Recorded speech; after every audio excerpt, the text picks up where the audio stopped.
¿Qué tal, amigos? Muy buenas noches. Mientras en el conjunto del país seguimos buscando un acuerdo o algo que se le parezca y que permita desbloquear la gobernabilidad de España, aquí en Castilla y León hemos celebrado los 6 primeros meses del acuerdo de investidura entre Partido Popular y Ciudadanos. Hoy no ha habido reproches entre los dos protagonistas de ese acuerdo, un acuerdo con el que el PP dice sentirse cómodo. Ciudadanos razonablemente satisfecho, pero dice la formación naranja que preocupados porque no se avanza más rápidamente en las medidas de regeneración democrática.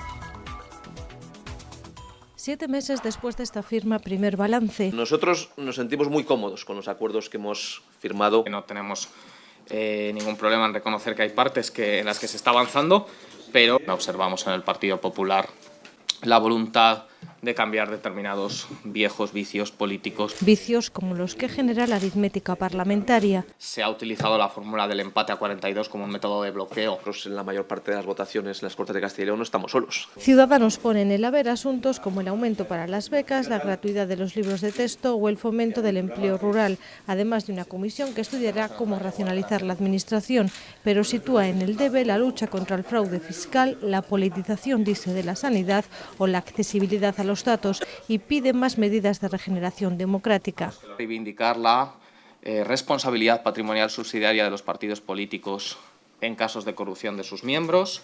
La segunda, para avanzar en la transparencia en los contratos públicos. El Partido Popular va a los hechos. Y hemos recorrido apenas una octava parte de esta legislatura y queda mucho margen para poder cumplir. No hemos hablado tanto de los espíritus, que tienen su vida propia, sino que hemos hablado fundamentalmente de los hechos ciertos de lo que hemos firmado. Insisten que cumplirá todo lo que está por escrito, que el acuerdo da estabilidad y muestra la mejora en las listas de espera frente a algunos problemas en la gestión de la sanidad.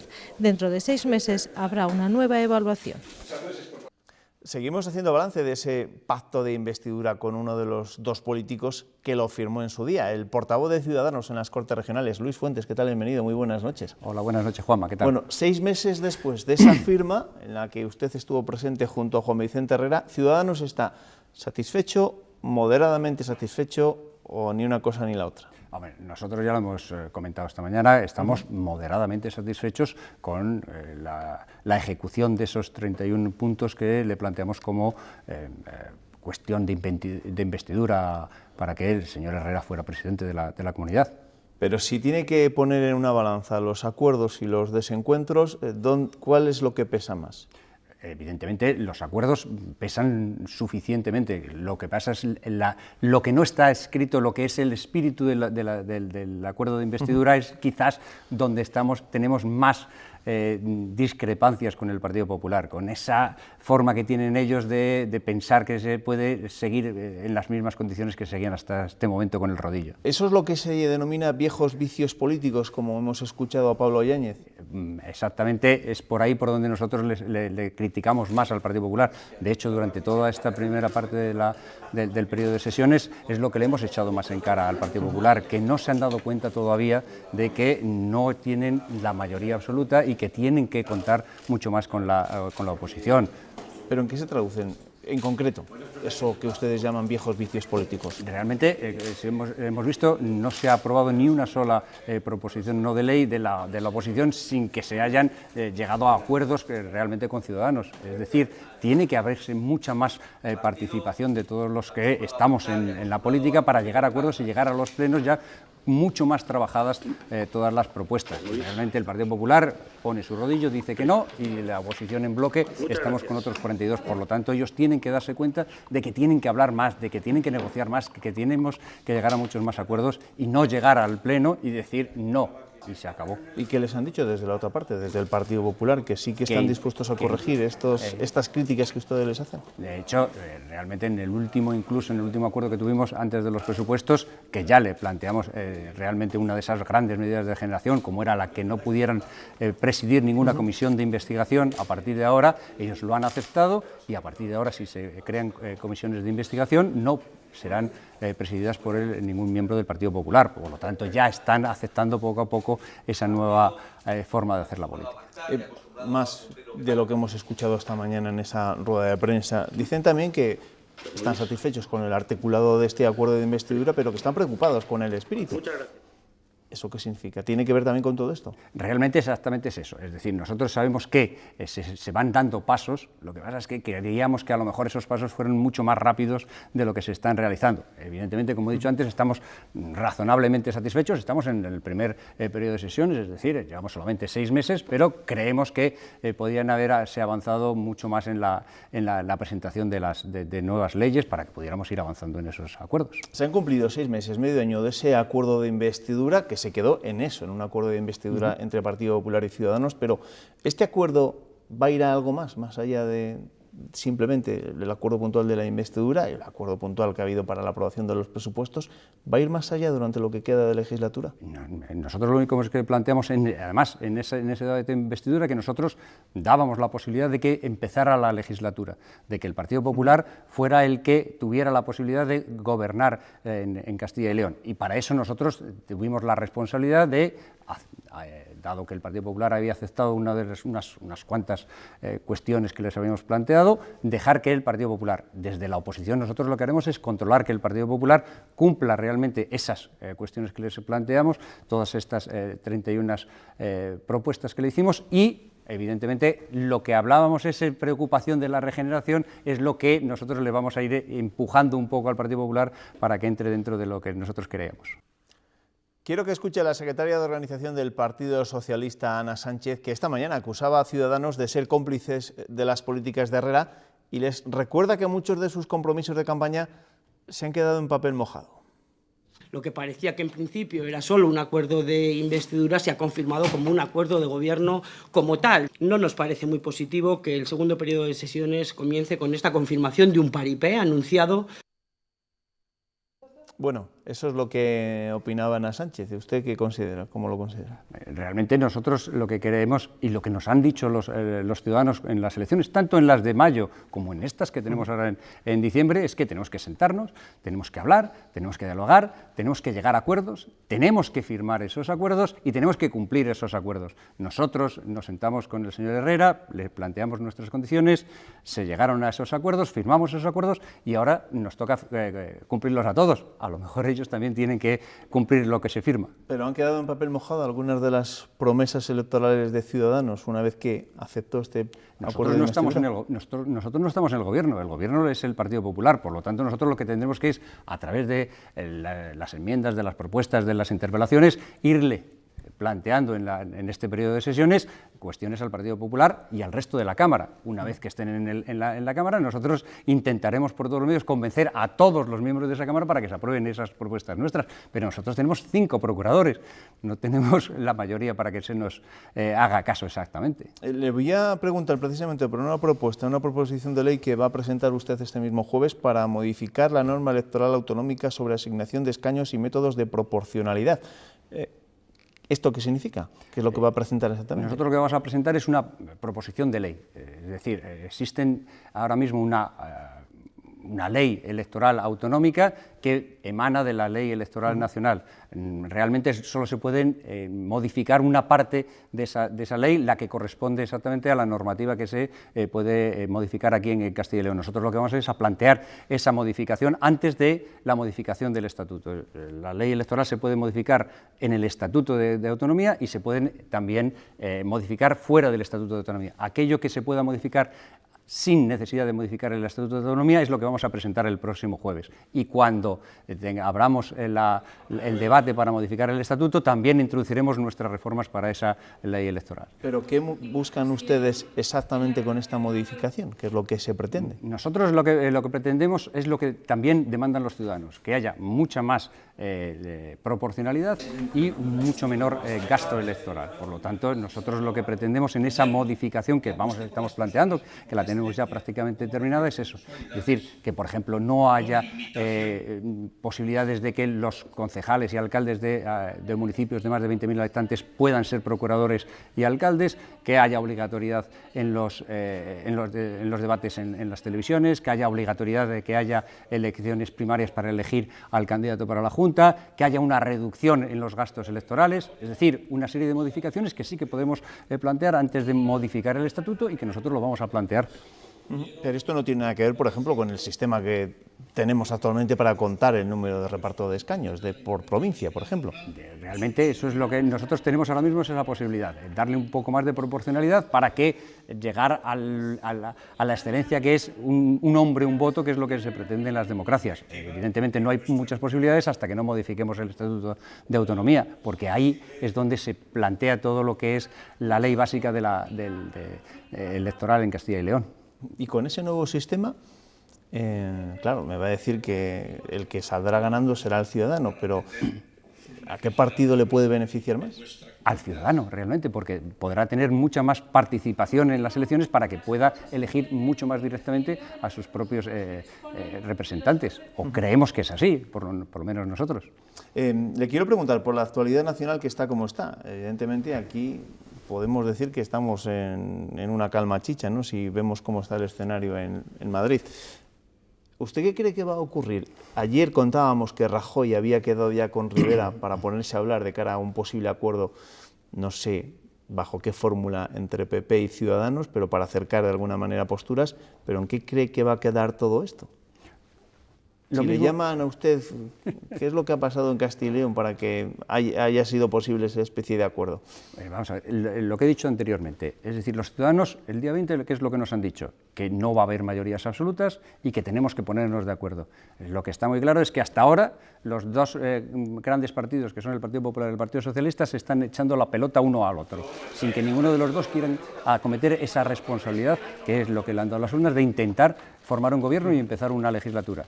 ¿Qué es lo que pretendemos nosotros? Bueno, pues dado que entre ellos por ahora es muy complicado que haya un diálogo, lo que hemos hecho para constituir la mesa de las Cortes, intentar hacer de mediador, de interlocutor entre los dos partidos para ver si entre todos somos capaces de que empiece la legislatura, que es lo que nos demandan los ciudadanos. Pero ¿no va a llegar algún momento en el que su partido, en el que Albert Rivera se tenga que mojar de verdad y no mantener esta especie de espíritu angelical donde no quiere mojarse ni con el PSOE ni con el Partido Popular? ¿Va a llegar un momento en todo este escenario en el que de verdad haya que poner las cartas sobre la mesa y apoyar a uno o apoyar a otro? Cuando llegue el momento, nosotros tendremos la responsabilidad que nos demandan nuestros ciudadanos, pero hasta ese momento lo que tienen que hacer es las responsabilidades del Partido Popular y del Partido Socialista, hasta que cualquiera de los dos partidos sean capaces de ponerse de acuerdo y que empiece la legislatura. Nosotros estaremos para lo que hemos dicho desde siempre, responsabilidad para que empiece la legislatura y que haya gobernabilidad en este país. Y si esa gobernabilidad en este país pasa, por ejemplo, por el hecho de que dé un paso hacia adelante Albert Rivera y se postule como candidato a la presidencia del Gobierno.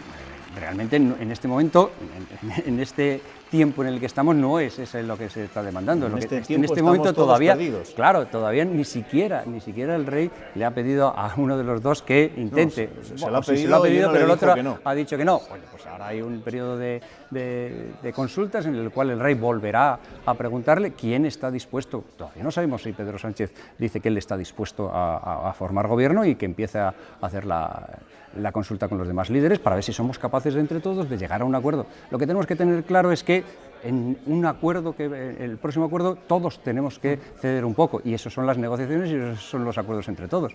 Y eso es lo que nos ha pedido la ciudadanía también, ¿eh? ¿Ciudadanos descarta abstenerse en un posible acuerdo PSOE-Podemos?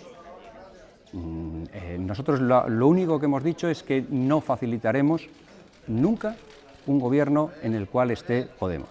Nuestra forma de pensar, tanto a nivel social como a nivel económico, está en las antípodas de lo que propone Podemos, y por lo tanto no facilitaremos un gobierno en el cual esté Podemos. Bueno, ya veremos cómo evolucionan las cosas en el ámbito nacional. Gracias, Luis Fuentes, portavoz de Ciudadanos en las Cortes de Castilla y León. Muchas gracias a ti, Juan. Gracias, buenas noches.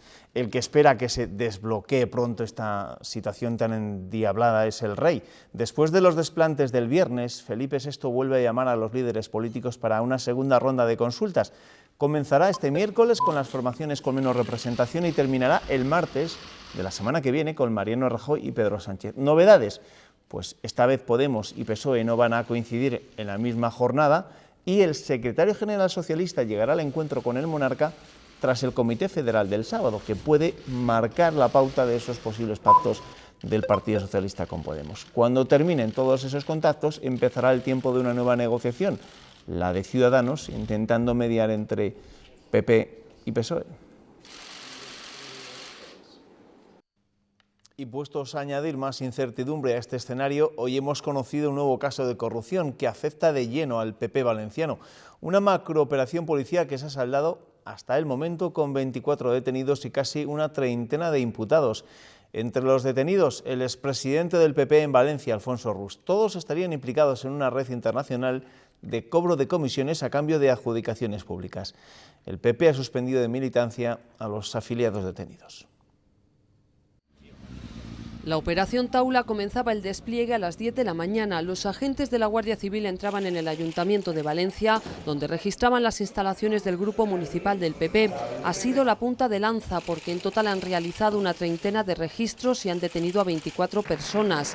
El más destacado es él, Alfonso Rus, el expresidente de la Diputación y del PP de Valencia. Su partido ha suspendido de militancia a todos los imputados. Destitución inmediata de todos los cargos orgánicos que desempeñen y su cese en cualquier tipo de actividad relacionada con nuestra formación política. Aunque desde el Ejecutivo valenciano señalan al PP como origen y final de la trama. Saqueaban presuntamente las arcas públicas, entre otras cosas para financiar al Partido Popular.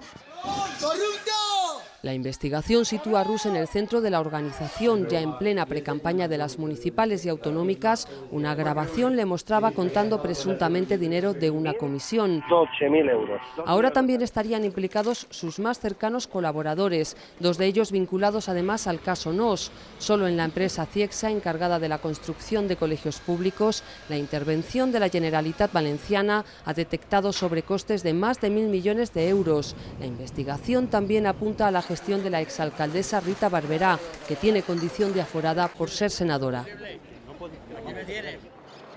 La vicepresidenta señala que casos como el de Alfonso Rus demuestran que la justicia es igual para todos. No hay impunidad. En España los jueces, los fiscales, la policía trabaja. Los populares no creen que pueda afectar a la negociación de pactos, como a la que se han emplazado Mariano Rajoy y Albert Rivera para cuando termine la segunda ronda de contactos del rey. No un pacto de la radicalidad, como proponen otros, sino un pacto de moderación. Para el PSOE, esta operación refuerza su negativa a negociar con Rajoy. Ni el Partido Popular ni Mariano Rajoy encontrarán el apoyo del Partido Socialista en esta fase, por la corrupción que gangrena el Partido Popular de este a oeste y de norte a sur. Y Ciudadanos duda de la idoneidad de Rajoy para combatir la corrupción, un tema fundamental para la formación naranja. No nos parece que el señor Rajoy sea el más indicado para abanderar un gran pacto contra la corrupción.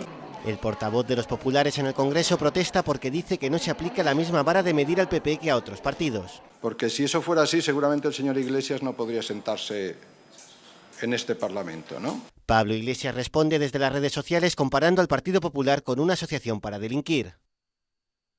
Después de lo de hoy, la pregunta que nos hacemos muchos, ¿hasta qué punto afectará este caso de corrupción en el PP valenciano a lo que nos importa a todos? Es decir, a las negociaciones, pactos, no pactos, acuerdos, a la búsqueda de un gobierno estable en nuestro país durante los próximos años. Lo hablaremos, como no, es nuestro tiempo de tertulia, una tertulia en la que hoy estrenamos tertulianos. Sergio Castaño, ¿qué tal? Bienvenido. Hola, buenas noches. Analista político, y los analistas políticos os estáis poniendo las botas estos días. ¿eh? Sí, no paramos, es verdad que estamos todos los días opinando y esperemos acertar. Eso es más complicado. Cayo Sastre, uno de los nuestros, uno de los Hola, habituales. ¿qué tal? Bienvenido, buenas noches. ¿Qué tal? Bien. ¿Cómo está el patio? Sí, un poco complicado. Ya veremos. A ver cómo lo arreglamos. Bueno, y con la prensa, como todas las noches, Ernesto Escapa. Ernesto, ¿qué tal? Bienvenido, buenas noches. Buenas noches. Hay unos cuantos titulares que hacen referencia a una buena noticia para nuestra comunidad. Sí, después de todo el lío que ha habido con el juicio por el asesinato de Isabel Carrasco, que todavía sigue en León, hoy una buena noticia económica es la que preside las páginas de los primeros periódicos que vamos a leer. El norte de Castilla, Renault abrirá una nueva planta auxiliar y anuncia un futuro coche para Valladolid. La compañía anuncia a los sindicatos un tercer plan industrial con más carga de trabajo para las factorías.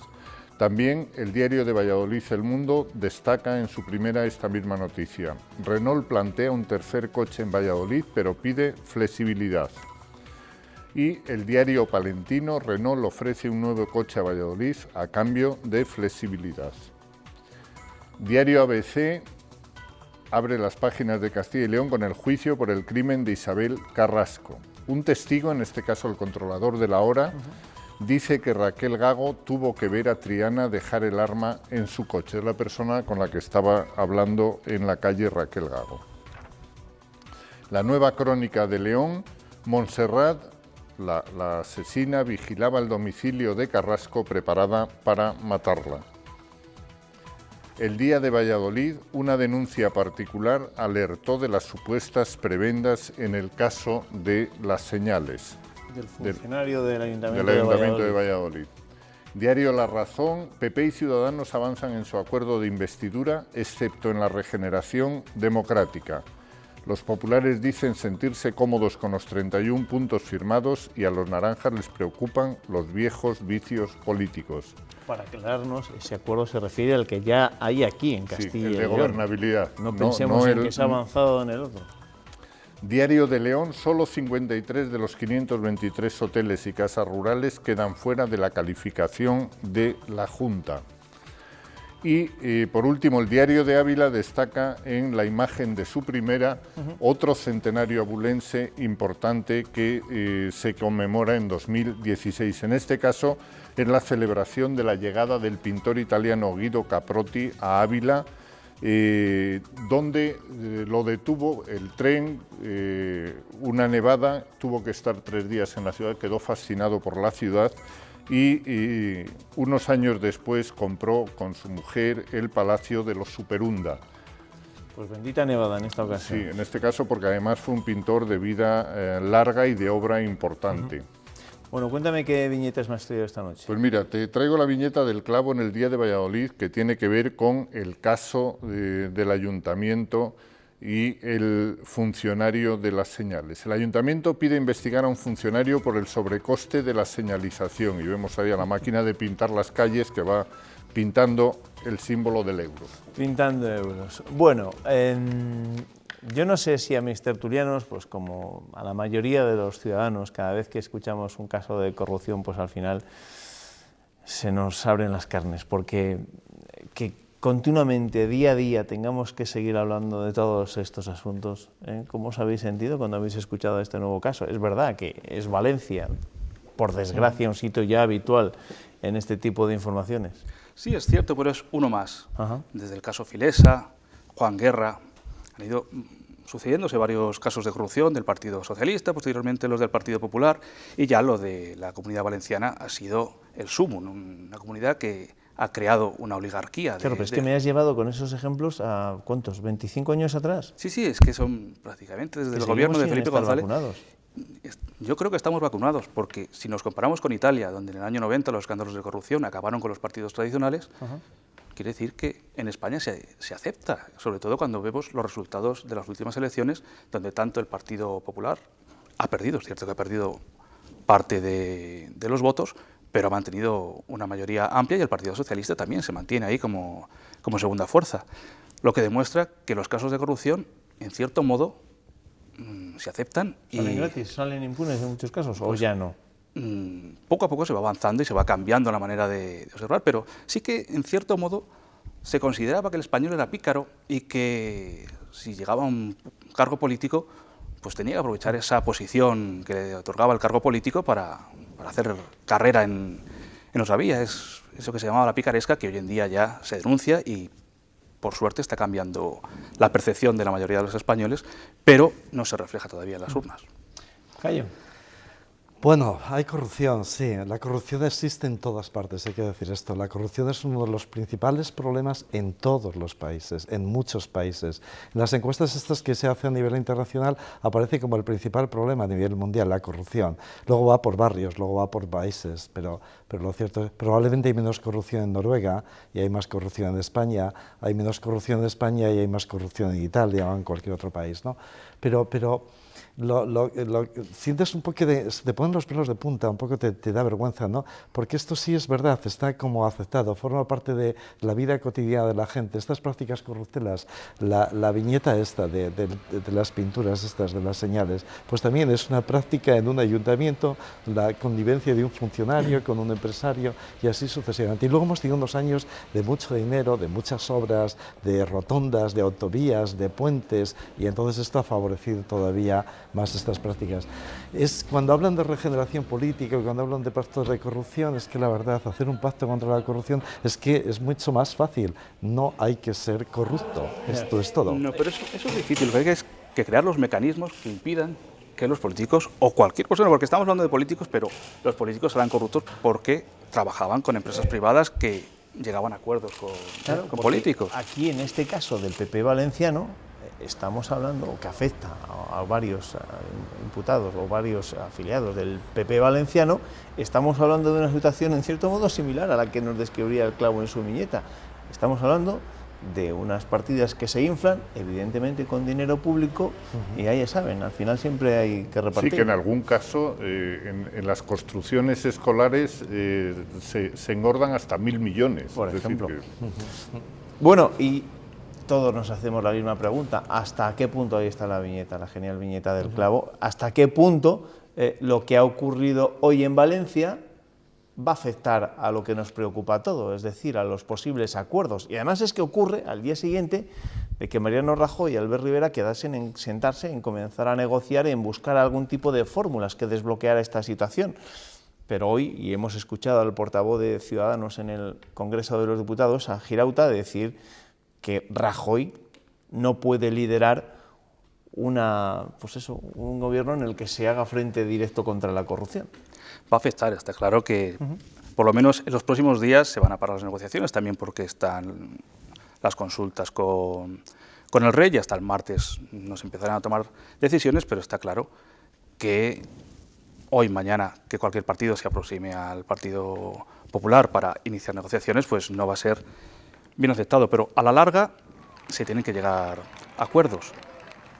Es cierto que el Partido Popular tiene numerosos casos de corrupción, pero el electorado ha respaldado la candidatura de Mariano Rajoy, y eso es lo que tenemos ahora mismo. La justicia se tendrá que encargar de tratar los casos de corrupción que ha habido hasta ahora, pero con el panorama político que tenemos en la actualidad hay que avanzar y hay que llegar a acuerdos. Por tanto, la única vía es que se sienten los diferentes partidos políticos y traten de encontrar un candidato idóneo y una vía para avanzar en el interés general de toda la ciudadanía, que es tener un gobierno y poder seguir trabajando. ¿Afectará o no afectará, Cayo, todo esto a esas negociaciones? Yo creo que va a afectar, yo creo que va a ser un poco más retórica sobre el tema, sí, probablemente sí. Porque claro, esto ya llueve sobre mojado, que ahora no seamos capaces o no sean capaces de formar gobierno o pactos por el tema de la corrupción, pues te puedes imaginar, es que hay corrupción en todas partes. Entonces yo creo que va a ser... Bueno, pero igual esto obliga a Ciudadanos a ser más exigente, ¿no? De cara a llegar a algún tipo de compromiso con el Partido Popular. En ese sentido creo que va a afectar, va a haber retórica y va a afectar, pero vamos a ver cómo va a afectar y cómo se van a encajar las piezas. No creo que sea determinante. Que esta idea de Ciudadanos de que Rajoy no puede liderar, pues probablemente, ¿no? Quiero decir probablemente, pero vamos a ver cómo encajan las piezas. Yo creo que de todas formas espero que ya esta semana comiencen a encajar algunas piezas.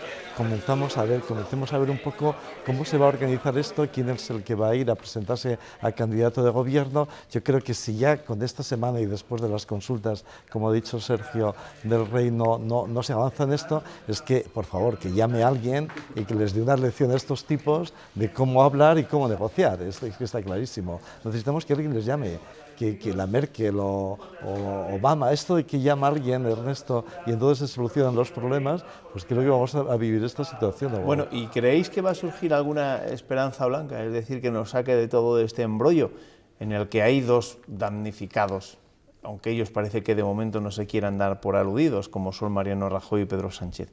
¿Creéis que va a haber una fórmula intermedia que desbloquee toda esta situación y que posibilite llegar a ese gran acuerdo Hoy, por ejemplo, leíamos que Felipe González, el expresidente del Gobierno, y destacados también dirigentes del Partido Socialista de la vieja guardia abocan directamente con un acuerdo entre PP y Ciudadanos con la abstención del Partido Socialista. ¿Creéis que alguna fórmula de estas? Sí, en primer lugar debemos esperar al sábado al Congreso Federal del Partido Socialista, donde se van a tomar decisiones importantes. El peso de Felipe González y de los varones del Partido Socialista puede ser determinante a la hora de tomar una decisión. Por Pedro Sánchez habría sido claro que habría aceptado la propuesta de Podemos, y después de haber sido los senadores a los partidos independentistas catalanes, probablemente habría tratado de formar gobierno con Podemos y con los partidos independentistas, pero dentro del Partido Socialista hay gente con mucho peso que en ningún caso va a permitir que Pedro Sánchez forme este gobierno y que tratará de buscar una vía intermedia, y en este caso lo que habrá que buscar es la figura que pueda ser la cabeza del nuevo gobierno. Pero es que esos varones también fueron muy contundentes después del Consejo Federal del 28 de diciembre, porque también dijeron que no al Partido Popular, y lo reiteraron durante los días posteriores, que no a Mariano Rajoy, que no al Partido Popular. Sí, han dicho en No numerosas creo ocasiones que que no. se desdigan de lo que habían dicho. No, el sábado no. Está claro que el sábado se marcarán las líneas, pero seguiremos dejando pasar las semanas hasta que llegue el momento límite en el que no haya más remedio que llegar a un acuerdo, y ahí será donde, por el bien de España, será el argumento que utilicen los partidos para llegar a este acuerdo y nombrar un gobierno, una cabeza visible de este gobierno, y la dificultad será encontrar esa cabeza visible. Se habla de Albert Rivera, pero yo creo que el proyecto de Albert Rivera es a largo plazo. Albert Rivera tiene un proyecto claro que pretende cambiar la política desde la moderación, y ser ahora el presidente de un gobierno de coalición en el que él no va a poder poner en marcha sus políticas frenaría un poco este proyecto a largo plazo de Ciudadanos. Bueno, yo creo que el Comité Federal del sábado, que esta es la clave, no va a decir mucho más de lo que ya ha dicho, ¿no? Yo creo que el baile, emulando a lo que ha dicho el del PNV que ha dicho esta mañana, que vemos cómo comienza el baile, yo creo que comenzará exactamente cuando Pedro Sánchez comience a negociar, si es que negocia algo con los de Podemos. Y ahí se descubrirá que el proyecto es inviable para él y para todos. Y es ahí donde puede que surja algún escenario nuevo, porque estás negociando con muchos grupos y estás negociando unas propuestas que en ningún país nadie se atrevería a negociar. ¿Te imaginas que los tipos de Alemania negocien con unos partidos políticos que plantean la independencia de uno de los estados o de una de las regiones? Es impensable, ¿no? Entonces yo creo que cuando comience esa especie de negociación, ahí comenzarán a surgir unos nuevos escenarios. Pero creo que se tiene que dar ese paso, se va a dar ese paso. Creo que en algún momento Pedro Sánchez se va a sentar con ellos. Pero Cayo, yo creo que la responsabilidad fundamental apunta al Partido Popular, que es el que ha ganado las elecciones y es el encargado de formar gobierno. Y si el inconveniente es Mariano Rajoy, pues alguien tendrá que decirle que tiene que apartarse. Sí, yo he llegado a pensar que, perdona Ernesto, que en algún momento los dos inconvenientes ya son Pedro Sánchez y Mariano Rajoy. Bueno, sí, estoy en la misma quiero idea, decir, ¿no? que en este caso, para formar el gobierno con Ciudadanos y con la abstención del Partido Socialista, seguramente tendrán que forzar en algún momento la retirada de Mariano Rajoy. Bueno, tú decías, Sergio, que no es el momento de Albert Rivera, que evidentemente él no ha ganado las elecciones, y él ya lo dijo, lo ha dicho en más de una ocasión, no durante la campaña, sino antes de la campaña electoral, que él no iba a presidir un gobierno si no gana las elecciones. Pero la vida te da oportunidades, la vida te pone en unas situaciones en las que igual no te imaginabas que podías llegar a estar, y las aprovechas o no las aprovechas. Sí, eso está claro, y ¿no? la política y es si negociación. él sigue vendiendo esa visión de hombre de Estado, pues tarde o temprano tendrán que mojarse. Lo que está claro es que su figura es clave ahora mismo para la negociación y para conseguir esta aproximación entre dos partidos políticos enfrentados históricamente, y que ninguno de los dos quiere ceder. Además, los líderes, tanto Pedro Sánchez como Mariano Rajoy, después del debate previo a las elecciones en el que llegaron a insultarse, es muy difícil que puedan llegar a acuerdos. Por eso es necesario buscar esta figura alternativa, pero tendremos que ver en qué condiciones y si Rivera puede aceptar o no. No te olvides que es un mediador, pero con muy poca fuerza. Ese es el problema de él. Un mediador puede tener fuerza y puede tener autoridad moral. Vale. Aquí ni tiene fuerza ni tiene autoridad Albert moral. Rivera, dices. Sí, yo creo que es un mediador débil. Él puede jugar a lo que está jugando, hacer esto de mediador, a juntar, a buscar salidas, ¿no? Pero hasta ahí, hasta Con ahí. muy poca fuerza, pero te planteo un escenario en el que le diga Albert Rivera a Mariano Rajoy o al Partido Popular: a ver, yo te propongo esta situación, ¿la aceptas o qué prefieres? ¿Que demos el visto bueno a un acuerdo PP-PSOE-Podemos, por ejemplo? No, yo creo que a veces llega un momento en que hay que elegir entre lo bueno y lo malo y lo menos malo. Me cuesta mucho imaginar que se pueda dar ese escenario PSOE-Podemos. Realmente me cuesta mucho. Son muchos actores. Es muy complicado, es muy difícil. Hasta para el propio Pablo Iglesias es complicadísimo. Él tiene que manejar una situación complicada. Él está vendiendo como una especie de película en el que tiene las cosas controladas, pero si ves lo que ha hecho la Colau, no funciona con él ya. El partido nuevo que ha formado. El partido nuevo. Pero has visto que hay otros 4 que se fueron al grupo mixto, también quieren negociar cada una de las mareas con el Partido Socialista. Quiero decir, y son personajes con unas posturas muy radicales, acostumbrados a pocas negociaciones y a muchas imposiciones porque acaban de llegar. Es un panorama realmente difícil, al margen ya de los contenidos. Son muchos actores en el escenario. Bueno, después os preguntaré, para que abordemos más en profundidad, la figura de otro de los protagonistas, evidentemente, de Pablo Iglesias, de su papel en todo este proceso postelectoral, pero antes quiero que veamos imágenes de lo que ha sido el enfado del día, el enfado de los diputados de Podemos, sobre todo de su portavoz Íñigo Errejón, que mostraba a las cámaras este plano. ¿Qué es ese plano? Pues la distribución de los diferentes grupos en el Congreso de los Diputados. Y se quejan los de Podemos porque, siendo 69, les han relegado al gallinero, a las últimas filas. Por delante suyo, de hecho, han situado a diputados del Partido Nacionalista Vasco y de otras formaciones minoritarias. Enfado, pero mayúsculo, ¿eh? Un enfado. Además, esto ha sido decisión de la mesa del Congreso, donde también el Partido Socialista ha votado a favor de esa distribución de los escaños. Esto puede parecer una anécdota, ¿no? Pero bueno, también llama la atención. Es que llegas ahí y el panorama es distinto, y cuando estás ahí, los del PNV llegan apalancados en el mismo escaño durante muchos años. Les cuesta moverse. Pero yo no creo que iban a estar tan adelante, no están tan adelante, o no estaban antes tan adelante como antes. Sí, no, como antes, pero quiero decir, es una broma, estoy haciendo un poco de ironía. Les cuesta mucho ya subir escaleras hasta el gallinero, que es donde les han colocado a estos, ¿no?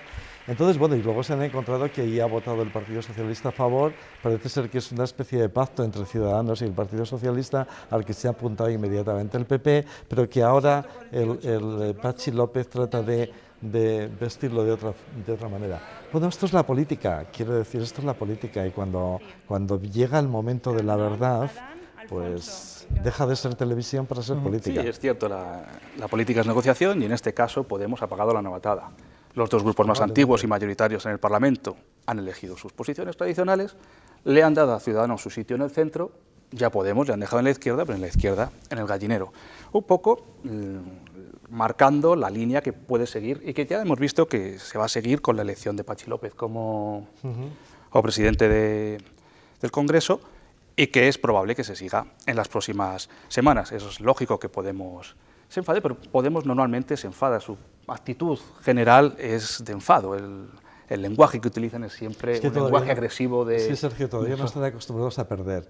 O sea, desde que han aparecido en escena siempre ganan. Y cuando siempre ganas, pero tienes que perder. Ellos no han perdido nunca, porque imaginaros los resultados. Alguien se ha puesto un cartel de Podemos y ha conseguido 5 diputados, pero nunca antes le había visto nadie. Por lo tanto, ellos están muy acostumbrados a ganar. Son todavía muy jóvenes, protestan mucho, gritan mucho, pero son niños mimados, en definitiva. Pero claro, la política es otra cosa, como tú decías.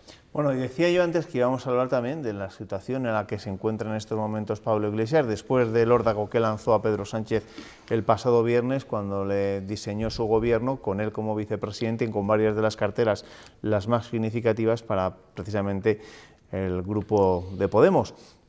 En este momento, ¿cuál creéis que puede ser la estrategia de Pablo Iglesias? ¿Qué creéis que le puede decir al rey cuando vuelva a citarle en audiencia dentro de unos días? Bueno, yo sospecho que le va a decir lo mismo. Yo creo que le va a decir sigue lo mismo. manteniendo su oferta. Que sigue manteniendo su oferta, y punto, le va a decir lo mismo. En cuanto a la imagen y la presentación de la oferta, si os fijáis, era terrible, porque los personajes se reían. O sea, quiero decir, se tenían que tapar la boca para no reírse de la superoferta tan humillante que estaban haciendo. Si os fijáis en la escena, tenían dificultades para mantenerse serios ante lo que estaban haciendo, ¿no? Yo creo que va a mantener lo mismo, Es más, y cuando comiencen las negociaciones las cosas se complicarán, porque no te olvides de que las mareas gallegas quieren hablar con Pedro Sánchez, los de Común Podem de Cataluña quieren hablar también ellos, y los de Valencia ya forman parte de otro grupo, están en el grupo mixto, ¿no? No es fácil de manejar todo esto, para Iglesias.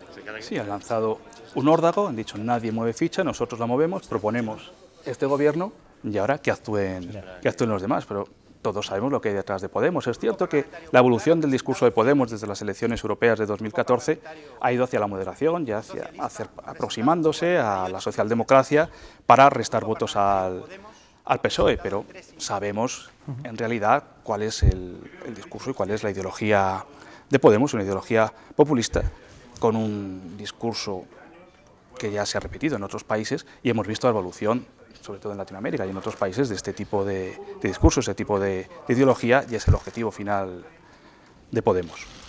Sí, de todas formas yo creo que en esta segunda ronda de Felipe VI de consultas lo que ya no cabe es que Mariano Rajoy escurra el bulto. Es decir, yo creo que ahora ya le toca afrontar la situación y si él no puede ser y no suma los suficientes apoyos para ser presidente del gobierno, pues alguien de su partido tendrá que tomar el relevo. No, la verdad es que el comunicado que sacó la Casa Real después de la negativa de Mariano Rajoy fue bastante duro, ¿no? Porque quizá no hubiese sido necesario decir que el rey le ofreció a Mariano Rajoy y que Rajoy declinó la oferta. Ahí se notaba cierto enfado, quizá con razón. Creo que comenzamos en serio ya esta semana. Bueno, pues a ver si comenzamos en serio de verdad. Por cierto, mira, estaba leyendo aquí una información en la página web del mundo.es. Y ahora que todos nos queremos parecer a Dinamarca, una noticia que si se hubiese producido en España seguro que hubiese causado bastante controversia. El Parlamento danés ha aprobado este martes un paquete de medidas para desvalijar a los refugiados que buscan asilo, confiscando sus objetos de valor con los que pagar su estancia, a pesar de las protestas llevadas a cabo por parte de organizaciones internacionales de derechos humanos. Dinamarca. Pero votan todos los partidos la propuesta, excepto dos socialdemócratas que se descuelgan. El Partido Liberal, los xenófobos, los socialdemócratas... Sí, socialdemócratas todo, pero Dinamarca, digo. Dinamarca, pero previamente lo han hecho en Suecia. Bueno, callo, imagínate eso en España. Bueno, pues no me lo puedo imaginar, porque esto sería, no sé, no me puedo imaginar. Bueno, nosotros todavía hemos recibido solamente 18 refugiados, Quiero decir, creo que han llegado 18 de los asignados a España. Por lo tanto, pero bueno. Y por otro lado, la inmigración no es un problema en España, como sí que lo empieza a ser en los países nórdicos, en Francia o en otros países de Centro Europa. Europa ahora mismo está desbordada ante la avalancha de refugiados, inmigrantes que están llegando. Y por más reuniones que se han celebrado en los últimos meses, no se consigue encontrar soluciones. Sí, me parece que lo que está ocurriendo es increíble y choca con aquella euforia de Welcome Refugees. Bueno, pero no sobrevaloramos demasiado las democracias nórdicas. Sí, sobre todo los de Podemos, que dice que quieren ser Dinamarca, ¿no? Solo, pero yo creo que al final todos, ¿no? Sí, al final todos, ¿no? Era una ironía. Pero sí, es una noticia terrible, ¿no? Bueno, ya veremos qué somos, si Dinamarca, Noruega, Suecia o Filipinas. Una combinación de lo nórdico junto con lo latino, probablemente. En fin, bueno, que os tengo que dejar. Gracias, Sergio. Muy bien, muchas gracias a vosotros. Has estado a gusto, te hemos tratado bien, ¿no? Muy bien. Pues nada, volveremos a hablar contigo. Vale. Esperemos que cuando vuelvas ya tengamos gobierno, Eso espero, sí, también. A ver, Callo. Buenas noches, encantado. ¿Eres optimista o no eres optimista? Sí, soy optimista, estoy seguro. Comienza de verdad la historia de los pactos esta semana. Caray, menuda frase, Ernesto. ¿Qué te parece? No, yo también estoy convencido, es decir, no cabe dar una vuelta más. No es posible, no podemos estar así. Bueno, ya veremos.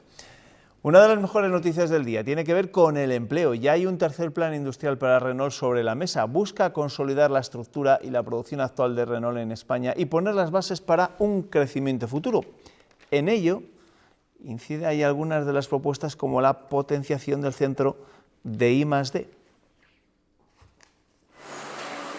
Un nuevo vehículo para la planta de carrocería montaje de Valladolid, las generaciones 7 y 8 del propulsor K9 en la planta de motores y nuevas cajas de cambios para Sevilla serían 3 de los efectos de la firma de un tercer plan industrial.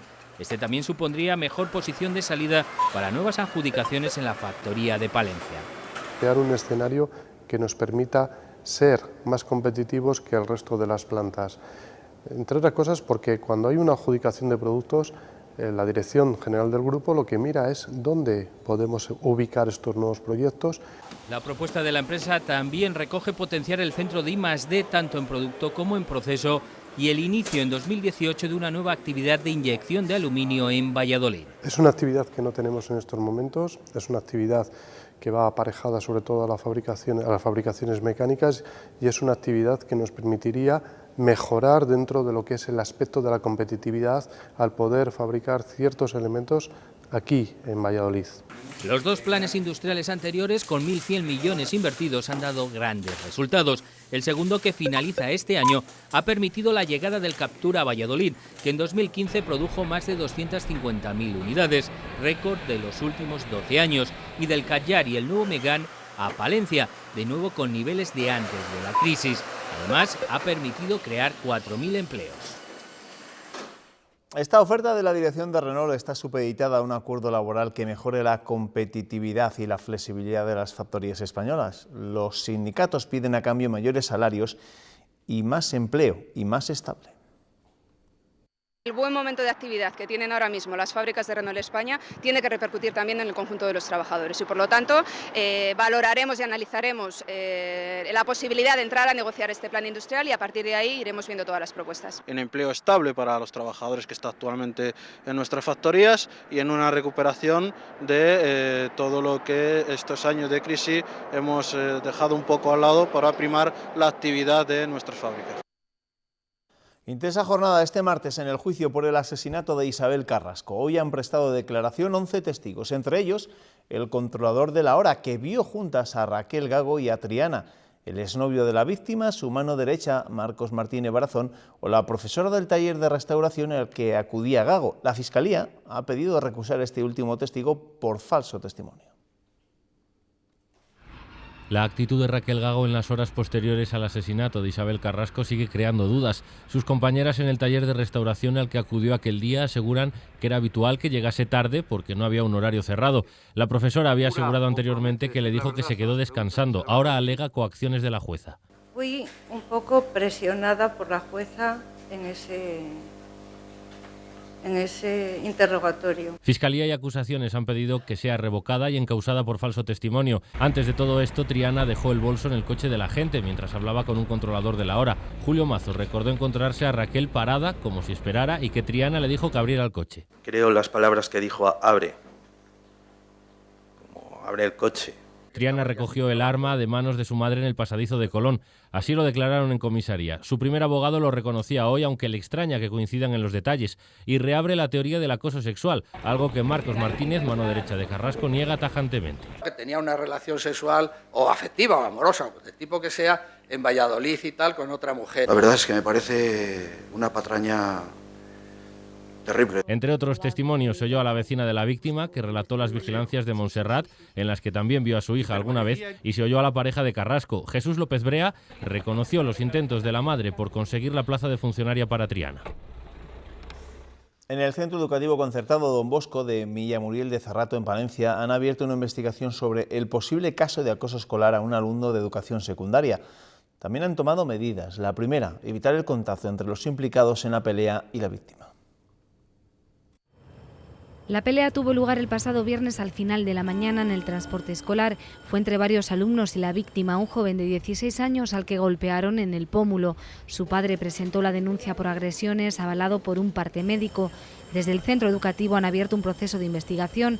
Entrevistarán a los implicados y a los testigos para establecer responsabilidades. Digamos que la responsabilidad no está al 100% en una de las partes, sino que está diluida entre varios. Es decir, al final ni todos somos inocentes ni todos somos culpables. Y eso es algo que muchas veces cuesta entender, especialmente en las familias. También han adoptado medidas preventivas. Como que los presuntos agresores y el agredido no compartan espacios y restringir el uso del transporte escolar hasta no aclarecer los hechos. Desde el centro reforzarán en las clases las habilidades para la resolución de conflictos a través de conductas civilizadas. Nosotros entendemos que somos educadores, no somos ni la policía ni somos jueces. Entendemos que todas las medidas que podamos tomar deben ser educativas y encaminadas a reeducar, reconducir estas conductas. En el centro educativo cuentan con un plan de convivencia en el que participan alumnos mediadores. Su tarea es la de prever situaciones conflictivas para atajarlas de raíz. Un apunte, una noticia triste. Antes de despedirnos, ha muerto la niña de 17 meses que fue arrojada por la ventana en Vitoria. Les recuerdo que la menor había sufrido un traumatismo cráneoencefálico con la caída. La madre, agredida por el mismo hombre, permanece estable. Nos vamos. En menos de un minuto llega Andrés Gómez con las previsiones meteorológicas y recuerden que desde las 7:30 de la mañana Pilar Ruiz nos contará cómo se despierta este miércoles Castilla y León. Que descansen.